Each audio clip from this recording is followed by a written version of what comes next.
Essa semana, a disputa presidencial entre Kamala Harris e Donald Trump chega na fase final. O favoritismo é muito difícil de ser cravado por um lado ou por outro. A equipe do republicano comemora e fala sobre resultados fantásticos dentro das suas pesquisas internas. O mesmo acontece com a equipe da Kamala Harris e os estrategistas democratas.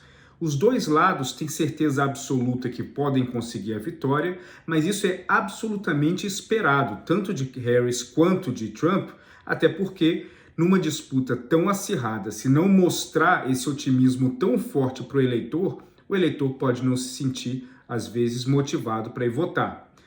Mas o importante é que essa disputa ela traz muito mais do que simplesmente uma disputa eleitoral. Essa disputa entre os dois candidatos marcou uma nova era na política americana, onde o Partido Republicano ele não é mais aquilo que ele era historicamente, ele é menos conservador do que muitas pessoas imaginam, ele é mais ligado ao conservadorismo religioso do que necessariamente econômico. Trump traz para a mesa, assim como Harris, planos que envolvem gastos profundos, ou seja, o impacto fiscal naquilo que já é um problema real para os Estados Unidos, tende a ser extremamente forte e muito maior, independente de quem ganha. Trump fala sobre inúmeros projetos de subsídios, de corte de impostos, de tarifas muito altas em relação a produtos exportados, mas tudo isso tende a colocar um peso muito grande na economia, podendo gerar um efeito inflacionário muito grande também, principalmente se a política dele em relação aos imigrantes acabar acontecendo da forma como ele fala. Ou seja, se ele de fato caminhar numa direção para tentar deportar 20 milhões de imigrantes ilegais nos Estados Unidos, isso não só teria um custo altíssimo de quase $1 trilhão, mas também geraria um efeito muito grande na eleição, porque na economia americana, porque são 20 milhões de pessoas que deixariam de consumir e também de ativamente participar da cadeia econômica do país.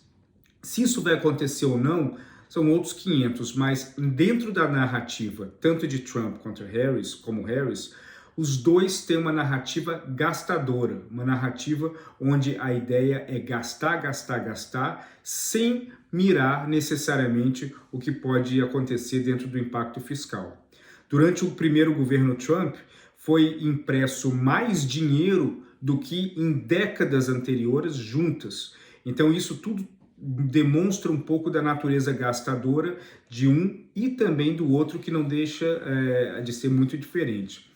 Agora, um ponto muito importante, não só nessa questão da economia e no impacto fiscal, é no impacto na política externa e como que isso vai afetar a dinâmica entre Estados Unidos e China, Estados Unidos e Rússia e Estados Unidos e os seus aliados. Por exemplo, em relação à Europa, que são o conjunto dos principais aliados americanos, o Trump ele tem uma narrativa muito clara contra determinadas formas como a OTAN funciona.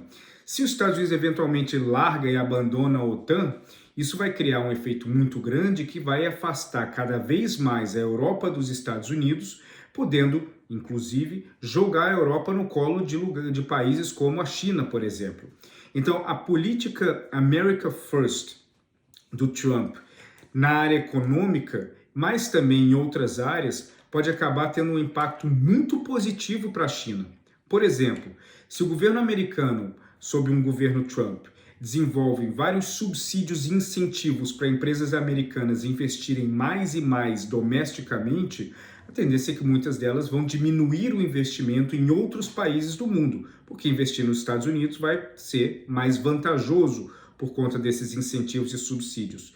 Isso abriria um mercado muito interessante, muito importante para a China em outros países da América Latina e da África, como nós já vemos por meio de todas as marcas de carro, as marcas de celular, eletrodomésticos, etc.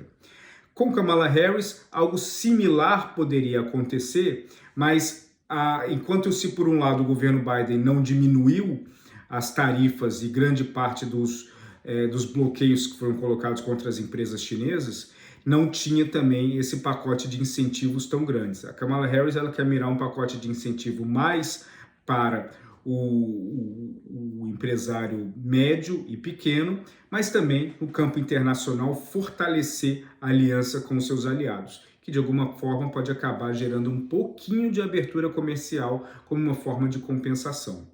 Bom, de qualquer forma, está tudo em aberto. As eleições estão empatadas, as pesquisas elas têm uma margem de erro grande, as vantagens em relação a Trump e Kamala Harris estão todas dentro da margem de erro, então agora é esperar e ver como que isso vai se dar ao longo dessa semana. O impacto vai ser muito grande, vai ser muito pesado e, independente de quem ganhar, pode esperar que vai ter uma judicialização a caminho de um ou de outro.